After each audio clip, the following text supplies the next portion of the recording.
त्यांच्यासाठी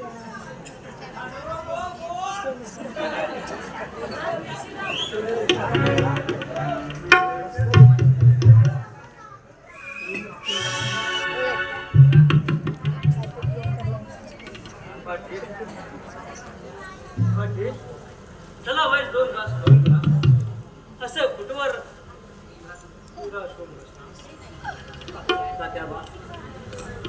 ही धरणी बाई मला पोटात काळजाचं पाणी पाणी होतंय माझ्या काळजाचा तुकडा गेला, रक्तानं तोंड भरलं माझं. का केलं देवानं असं? देवाच्या मनात होतं असं झालं. सर्जेरावाचं अविशेष तेवढं, त्याला आपण तरी काय करणार? तात्या, सर्जेराव दारू पिऊन मेले हे दुःख झालं. त्यातून सावरतो न सावरतो तोच त्याची पत्नी सारजा गळपास लावून हे जग सोडून गेली आणि आम्ही पुन्हा अस्वस्थ झालो. पाटील, तुम्ही या शेनोळे गावचे पाटील आहेत. आमच्यासारख्या अनाडी माणसाला ध्यान शिकवायचं काम तुमचं पाटील. मी काय सांगू तुम्हाला, सर्जेरावाच्या नशिबात होतं शेवटी तेच.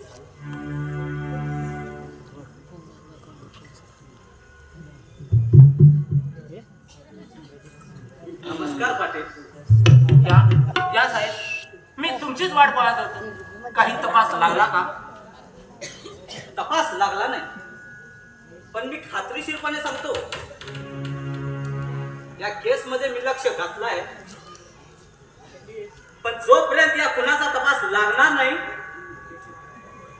तोपर्यंत मी या खुनाचा पाठपुरावा करणारच. साहेब, बरं होईल साहेब. मी तुमचे हे उपकार कधी विसरणार नाही. पाटील, पाटील, मला तुमच्याशी काही बोलायचं आहे. मग बोला की साहेब.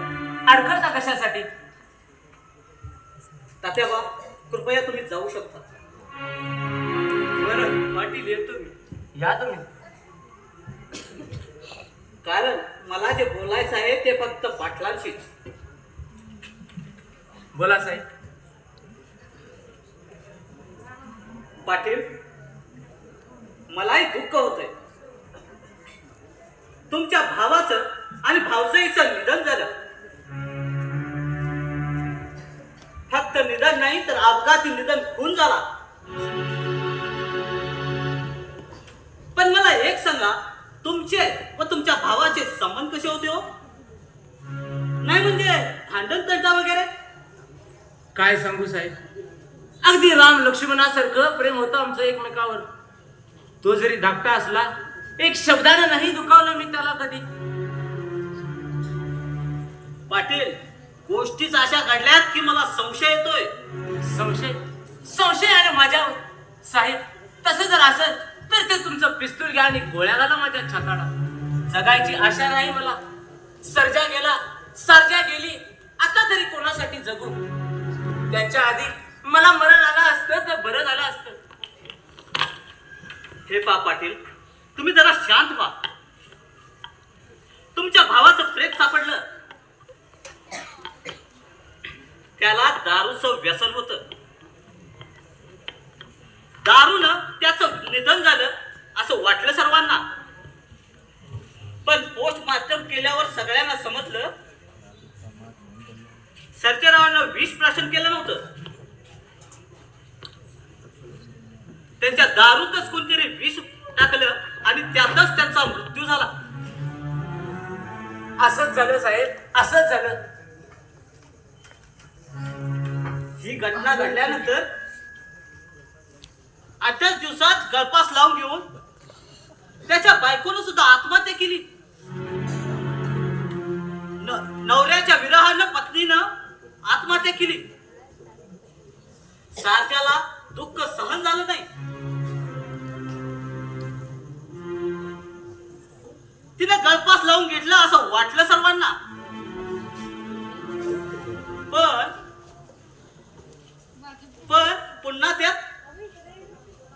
पण पुन्हा त्यात पेच निर्माण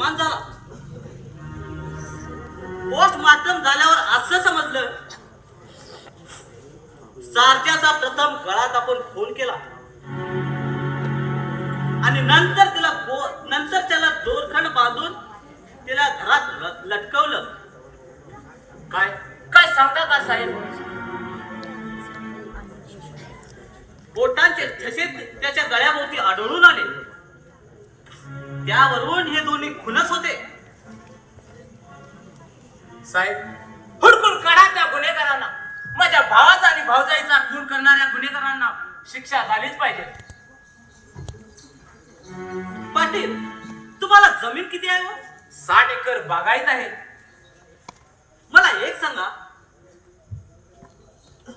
तुमच्या भावाच्या लग्नाला किती दिवस झाले होते हो? 10 वर्ष झाली साहेब. त्याला काही मूळ बाळ वगैरे झालं नाही का?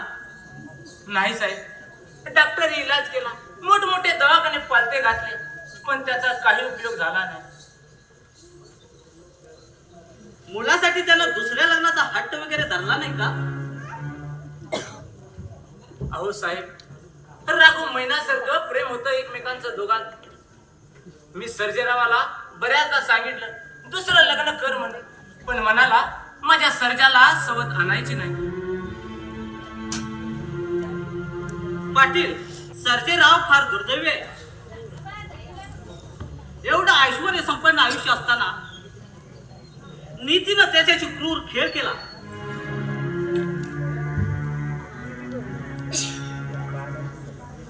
साहेब, ही घटना घडल्यापासून मी अन्नाला शिवलो नाही, तोंडात घास घातला का मोठा होतो. आमच्या सुखी कुटुंबाला कुणाची नजर लागली काय माहित. पाटील, ही केस फार गुंतागुंतीची आहे. गुन्हेगार फार कावेबाज आहे. त्याने कुठलेच पुरावे मागे सोडले नाहीत. तरी पण मी छाती ठोकपणे सांगतो, गुन्हेगाराला फासावर लटकवणे इतके पुरावे हस्तगत केल्याशिवाय मी अजिबात शांत राहणार नाही. येतो मी, पुन्हा येईन. या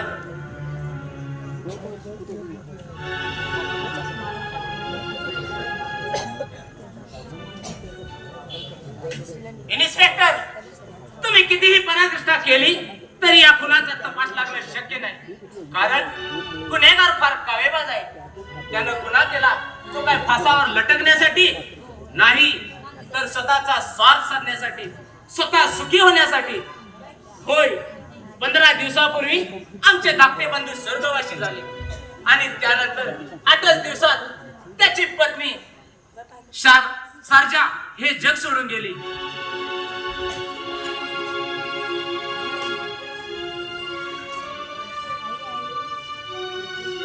सुदैवाने म्हणा किंवा दुर्दैवाने म्हणा, त्याला मूळबाळ झालं नाही. तेव्हा आता हे सर्व दुःख गिळून मला त्या सर्व इष्टंडीचा कारभार पाहायला पाहिजे, प्रपंचाचा गाडा चालवायला पाहिजे. तात्याबा बरोबर बोलला, मला घरात डोक्याला हात बसून बसता येणार नाही. कारण मी या गावचा कारभारी, गावचा राजाच जर रडत बसला तर रयतेनं काय करायचं.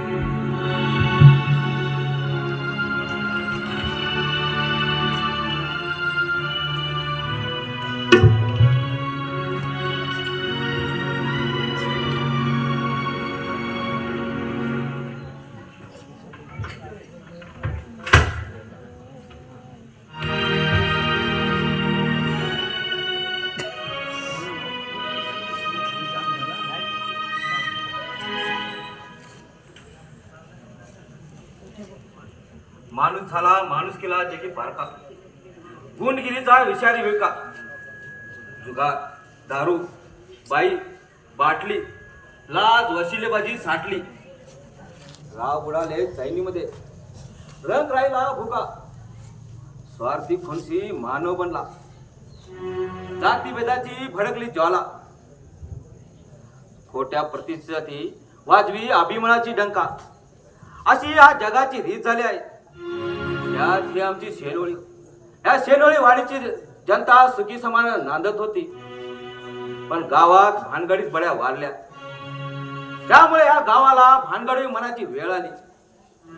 15 दिवसापूर्वी सर्जा आणि सारजा वहिनीचा खून झाला. सर्जेराव हा माझा जिवलग मित्र होता. सर्जा वहिनीनं माझ्यावर बहिणीसारखं प्रेम केलं, पण नीतीनं त्यांचा प्रपंच उद्ध्वस्त केला. माझा जीवाभावाचा मित्र गेला आणि मी पोरका झालो. पण आता नुसता शोक करून बसून चालणार नाही, कारण ह्या गुंडगिरीच्या विचारानं ही गावची जनता हैराण झाली आहे. स्वतः ह्या गावचे पाटील स्वज्वलपणाचा आव्हानतात आणि आपल्या कपटी कारस्थानानं गोरगरिबांच्या जीवाशी खेळतात. साखरचंद, मारवाडी, सावकारी शेतकऱ्यांना फासात अडकवतं. पिऱ्या बेरड दिवसा ढवळ्या दरोडे घालतोय आणि घरंदाज पोरी पळवतोय. हे सर्व गुन्हे करूनही गुन्हेगार सही सलामत सुटतो. त्याला कारण पाटलाचे पुढाऱ्यांचे असलेले संबंध. पण आपल्याला आता सोच बसून चालणार नाही. या अन्यायातून आवाज उठवून या विचारी वेळक्यातून गावच्या जनतेला सही सलामत सोडवलं पाहिजे. त्या गावच्या विचारी वेळक्यातनं सही सलामत सोडवलं नाही तर मी तात्या पोराच्या अवलाद नाही. जय श्रीराम. कोण घुसलं विषारी विळक्यात आणि कोणाला सोडवायचं म्हणता? कोण? अरे हरियाणा रे. अरे इकडे कशाला आलात तुम्ही? पाटलाच्या उकळण्यात लोळायचं सोडून. काय बोलता जयसिंगराव? उकळण्यात लोहायला आम्ही काय गडगव आहे का? तुम्हाला गाढव म्हणालो का? गाडो म्हटलं तरी पण परवा मी हऱ्याला पाहिलं होतं उकळण्यावर लोळते वेळी. जयसिंगराव, त्या दिवशी जरा जास्त झाली होती. मला सोडून तू एकट्यानं टांगापट्टी केली होती की काय? अरे पाटलाचं कुत्र म्हटल्यावर त्याला उष्ट नष्ट मिळणारच. पाटील, त्या पाटलाचं कुत्र म्हणा किंवा काय पाटलाचं कुत्र म्हटला अरे. तरी पण आम्हाला राग येणार नाही. कारण जयशिंगराव, कुत्र हा मालकाचा इनाम राखतो. आम्हाला पाटलाचं कुत्र म्हटला तरी कसलाही राग येणार नाही.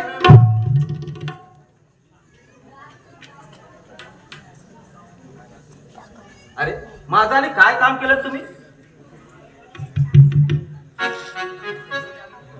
जयसिंगराव, परवा सुगंध आली होती पाटलांच्या वाड्यावर. नाही म्हणजे नाही गुणगान गात होती बघा तुमचं.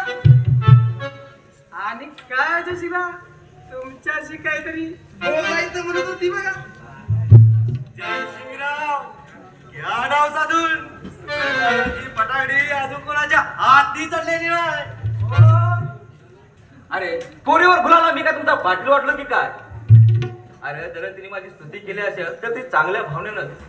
आणि काय रे, ती वाड्यावर कशाला आली होती? काही विचार न झालं. अहो नाच गाणं चमक चमक. आणखी कोण होतं मग तिथं? आणखी कोण म्हणजे साखरचंद से, तो पिऱ्या बेर आणि आम्ही. अरे काय रे, पाटलाचा भाऊ मरून फक्त 15 दिवस झाले. सारजा वहिनी जाऊन 8 दिवस झाले. एवढं दुःख होऊनही नाच गाण्याच्या मैफिली रंगतात म्हणजे याचा अर्थ तरी काय? आओ जयसिंगराव, कसलं दुःख घेऊन बसला? तुमच्यासारखी मोठाले माणसं आली की पाटील रडकाचे करतात बघा. आणि त्यांची दांडा चौकशी जमा झाली की जलसा सुरूच. आलं लक्षात? म्हणजे पाटचा भाऊ गेल्याचं दुःख नाही तर उलट पाटलाला आनंद झाला तर. कारण त्याची सर्व इष्ट स्वतःच्या दशात घालता आली. पण पाटला, तुझं हे कपटी कारस्थान हे उघडकीस आणल्याशिवाय हा जयसिंग कदापि शांत बसणार नाही.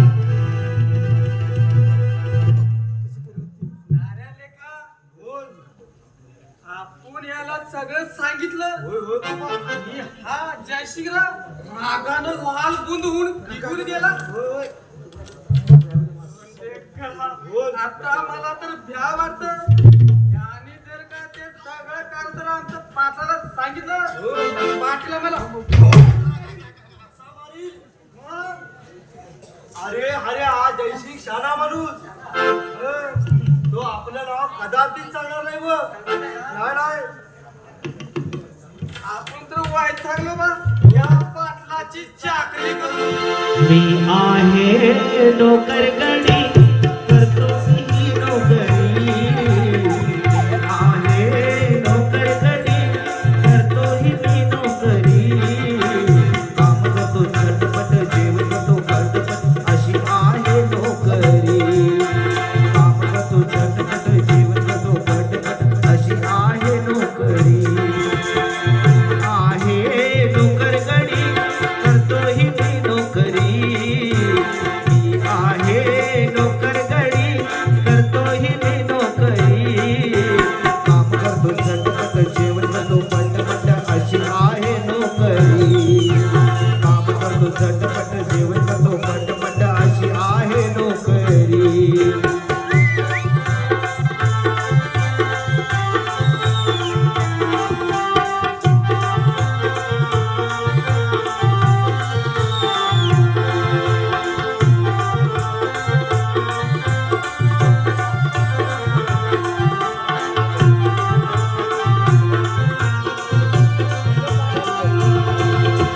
मालक माझा कंजूसी 2 दिवस मी आहे उपाशी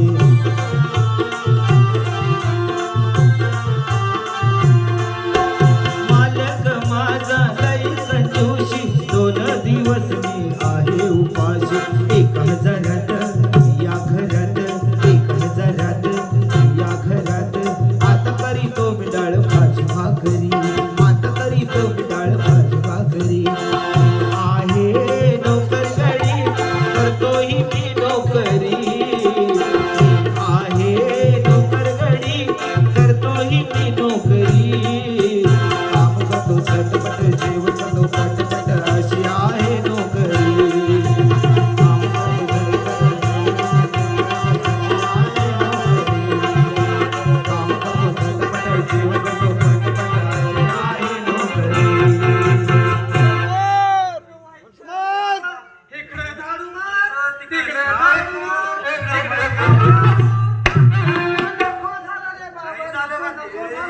मगाशीने रेडा पळून गेला तो.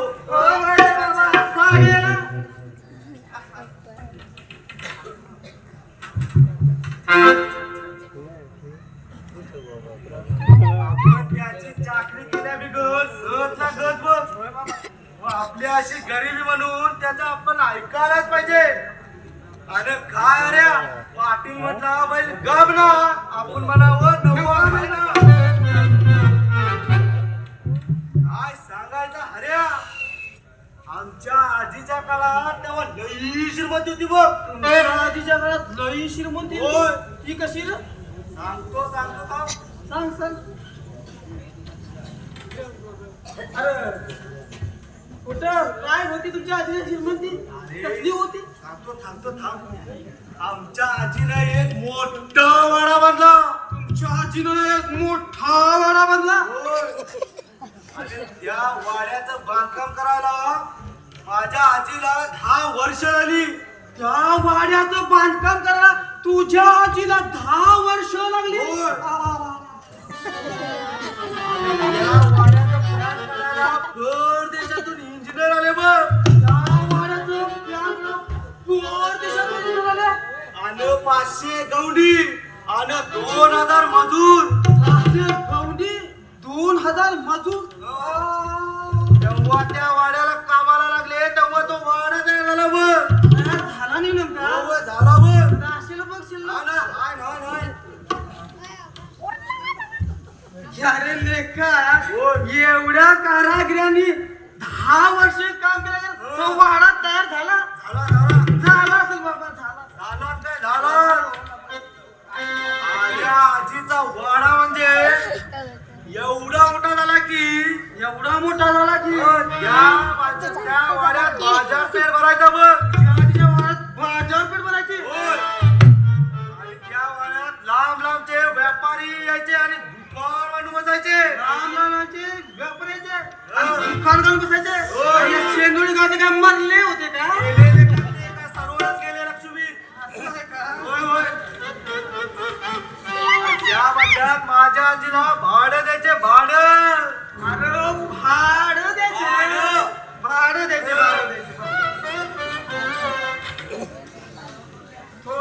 सांगायचं म्हणजे तुझ्या आजीचा वाडा म्हणजे आधुनिक बाजार एकच म्हण की माझ्या मनातलं बोललास बघ. अरे महिन्याला 50,000 रुपये भाडं येतं. महिन्याला 50,000 भाडं येतं. माझ्या आजीच्या वाड्याचं. नाही ना आम्ही कुठलं वेगळं म्हटलं का वाड्याचं. हो काय अरे हे इकडे ऐक रे. हो काय पैसाच पैसा झाला त्या वेळेला पैसाच पैसा झाला तुमच्या घरात त्यावेळेला. अरे लेखा तुझ्यासारखा आमच्या आजच्या काळात काय काय आमची पण लय श्रीमंती होती. काय केलं होतं रे? काय केलं काय केलंच काय? अरे आमच्या आजानं एक बांबूचं भलं मोठं रोपट आणलं. बापूचं रोपटं. बांबूचं रोपट आणलं आणि ते असं अंगणामध्ये लावलं. अंगणामध्ये? एवढं मोठं बांबूचं आणि काय नारियल आहे का याला एक भला मोठा बांबू आला. भला मोठा लांब लचक बांबू आला. आठवलं? होय आणि त्याला एक बांबू आला बांबू. बांबू असा साधा असतो रे भला मोठा केवढा मोठा होता रे? लांबच. आला असेल बाबा, आला असेल. अरे दोस्ता हो. सगळं तो भांडण. बांबू एवढा मोठा झाला. एवढा मोठा झाला. एवढा मोठा झाला. तो पा ढगाला टेकला. ढगाला टेकला. त्या आज्याचा बांबू एवढा मोठा झाला. तो डायरेक्ट ढगाला लागला. डायरेक्ट ढगाला लागला. लाला असेल बाबा, लाला असेल. बसू दे.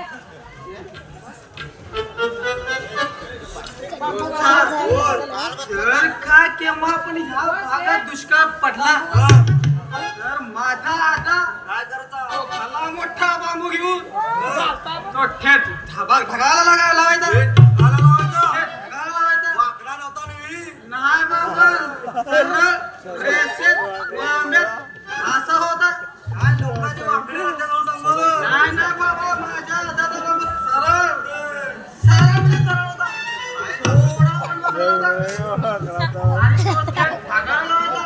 आणि हलवायचा कसा? कसा हलवायचा? हलवायचा कसा? कसा? गधा गधा गधा गधा गधा गधा हलवायचा. असा गदा हलत होता तुझ्या बाजूला. पाऊस कसा पडायचा? कसा? कसा पडायचा? कसा? बदा बदा बदा बदा पाणीच पाणी केल्यावर म्हणे यावर्षी.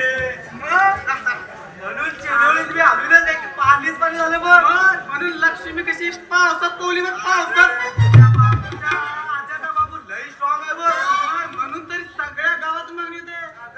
अरे आमच्या आद्याच्या बांबूला का नाही सगळ्या स्तरातून मागणी होते. असा एवढा चांगला बांबू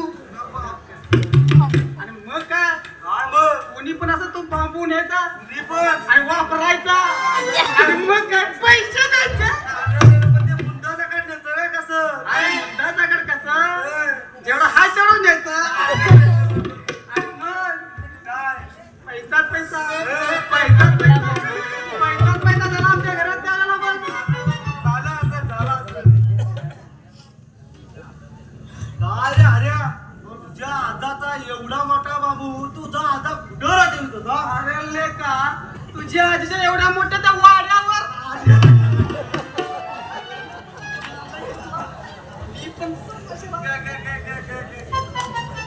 शेराला सव्वाशेर भेटा बाबा. चल आता जाऊ. पाटील वाड्यात वाट बघत असतील. चल चल चल चल.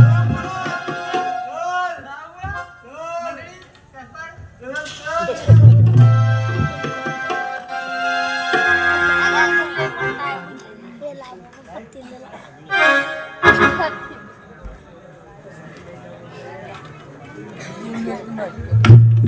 आता गावचा कारभार सुद्धा सरकार सरळ चाललाय. कारण आम्ही या गावचे कारभारी. आमच्या वाडवडिलांनी पिढ्या पिढ्या गावचा कारभार चालवला. आता त्याची धुरा आमच्या हाती आली आहे. आमची खानदानी श्रीमंती तर आहेच, पण आम्ही आणखीन गर्व श्रीमंत व्हायचं ठरवलं. त्यासाठी मला साथ देणारा माझा उजवा हात फिराय पेटरला मी बोलावलं होतं, पण अद्याप तो अजून आला नाही.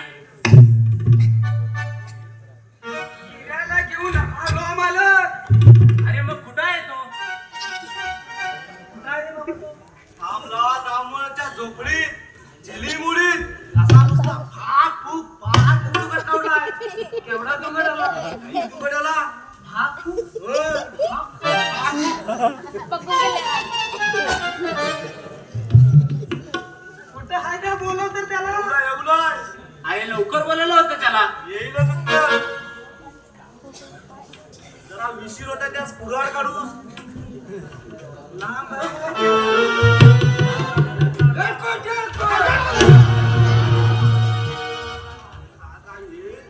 काय मालक, आज या रामवंशाचं कसं काय ध्यान झालं?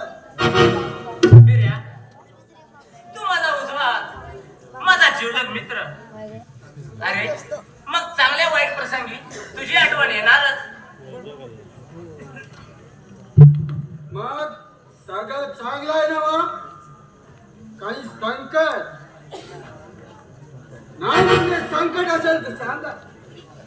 अरे हऱ्या नाऱ्या आणि पिऱ्या माझ्या सोबत असतील तर मला कुठं आलंय संकट. पाटी तुमचा नका तो. तुम्ही सांगायचं आणि मी ऐकायचं. हे बा, आता आपण सगळ्यांनी मिळून गावचं भलं करायचं. गावचं भलं करायचं. हो, गावचं भलं करायचं आणि आपली घरं करायचं आणि ऐश करायची.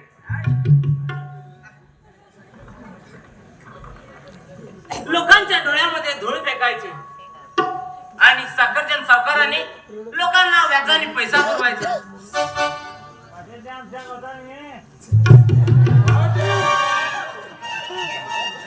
समजलं नाही?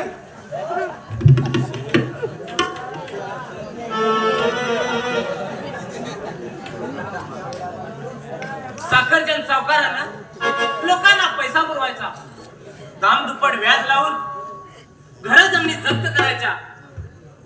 बरं पुढं पिऱ्याने लोकांच्या घरावरती दरोडे टाकायचे, चोऱ्या करायच्या आणि आमच्या मार्गात आडवा येणाऱ्यांचे मुर्दे पडायचे.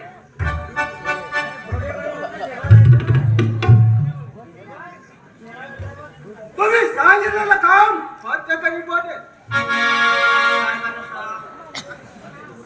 अरे गावात काही चर्चा चालली, आपल्याबद्दल कोणी काही बोलतं का, कुणाला संशय येतो का, या पालखीवरती दुरायचं. बरं पाटील राहतो पालखीवर. जंगलात पाठीवर होतो. कोण कुठं लपलाय, कोण कुठं चांदीत लपलाय, सगळं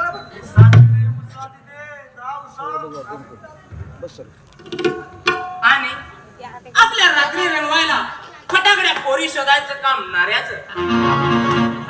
माझ्याकडे काम पारखून दिले जा पाटील. अरे त्यामध्ये तुझा हात खडा आहे ना, म्हणूनच. आणि काय मालक, हे आम्ही सगळं काम केल्यावर तुम्ही काय करायचं? काय नुसतं आयत्या पिठावर अरे मी तुमच्यामध्ये मुख्य आहे. हे सर्व करत असताना तुमच्यावर काही बरी वाईट वेळ आली ते निवारण करायला मी आहेच की. कारण तालुक्यापासून ते मंत्रालयापर्यंत माझा दरार आहे.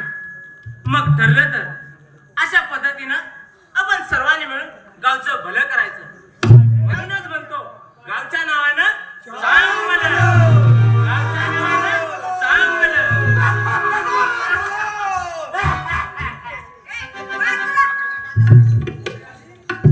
काय काकी? नाही म्हणजे कुणाच्या नावाने चांगलं करतायचं? ये सुगंधा ये. अगं तुझीच वाट बघत होतो. आता तुमचा शब्द मोडून चालते होय? अहो तुम्ही आमचं मायबाप आहेसा. अगं मायबाप काय म्हणतेस, सखा म्हण सखा. अगं तुझ्या सुगंधानं बेभान झालोय मी. जेव्हापासून तुझी भेट झाली तेव्हापासून देहभान विसरलोय मी.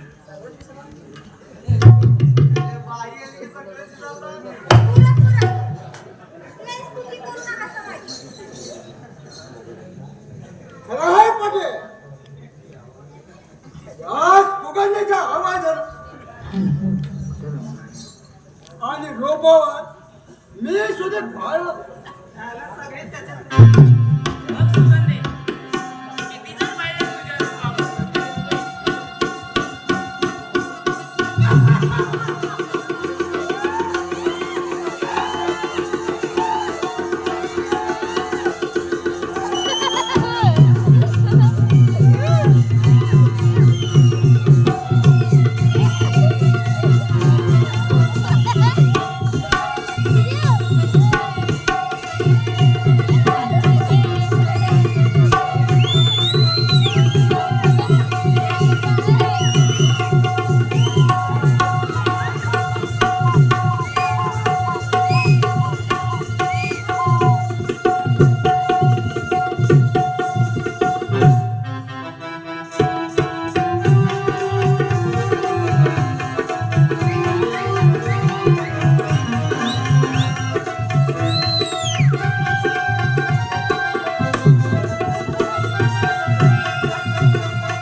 नाकी डोळे छान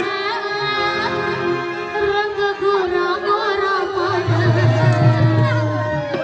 नाकी डोळे छान रंग गोरा गोरा पान. त्यात आले दर्पण मिरवायला. कोणीतरी नाव मला बिरवायला. कोणीतरी नाव मला बिरवायला. कोणीतरी नाव मला बिरवायला. नाकी डोळे छान रंग गोरा गोरा पान. नाकी डोळे छान रंग गोरा गोरा पान. त्यात आले दर्पण मिरवायला.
बाई अरे आता डोकं म्हणजे बिचाराचं डोकं आहे, डोकं.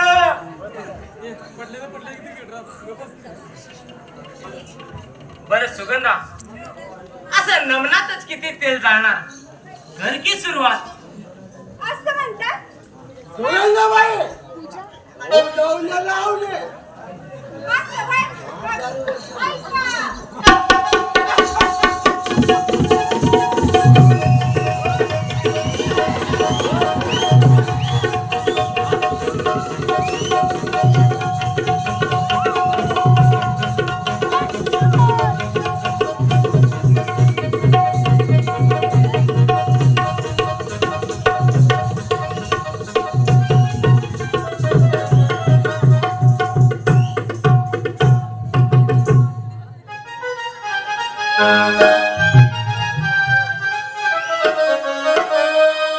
जराशी पिकली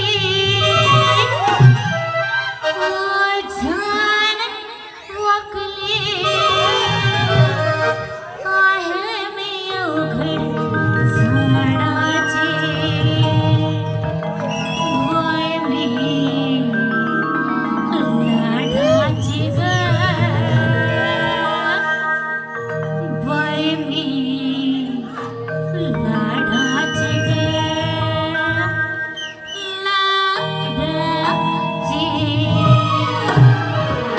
वय मी लाडाची ग लाडाची लाडाची वय मी लाडाची ग लाडाची लाडाची ग लाडाची कैरी वाडाची वय मी लाडाची ग लाडाची कैरी वाडाची जराशी पिकली ओझान वाकली जराशी पिकली ओझान वाकली आहे मी अवघड झाडाची वय मी लाडाची ग वय मी लाडाची ग ओ बाई कोणाच्या लाडाची हाऱ्याची का नाऱ्याची का पाटलाची का पिऱ्याची मी नव मी सगळ्यांच्या